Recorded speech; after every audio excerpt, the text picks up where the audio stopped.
এক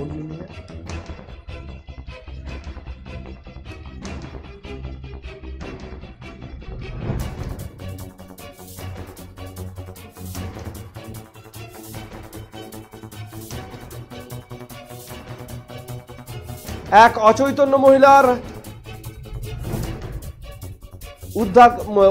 মহিলাকে উদ্ধার ঘিরে চাঞ্চল্য ছড়ালো কোচবিহার শহরের মিনি বাস স্ট্যান্ড সংলগ্ন এলাকায়। আবার আপনাদের জানিয়ে রাখি, শুক্রবার সকালে কোচবিহার শহরের বীরেন্দ্রচন্দ্র দে সরকার বাস টার্মিনাস অর্থাৎ মিনি বাস স্ট্যান্ডের সংলগ্ন এলাকায় এক অচৈতন্য মহিলাকে উদ্ধার করা হলো।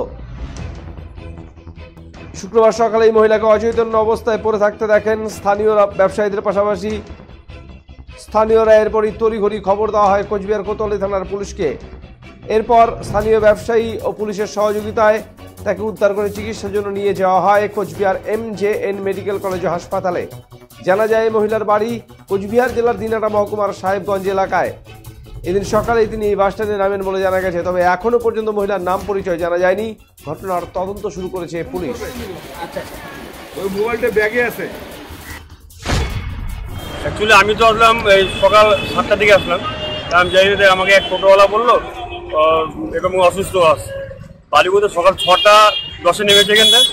না, বাড়ি হচ্ছে দিনাটা সাহেবগঞ্জ রোডে। এখানে আসে অসুস্থ হয়ে গেলাম। আমি দেখলাম কেউ আসছে না, বাইরে লোক আসছে না। তৎক্ষণে আমি ওই সাংবাদিককে ফোন করলাম।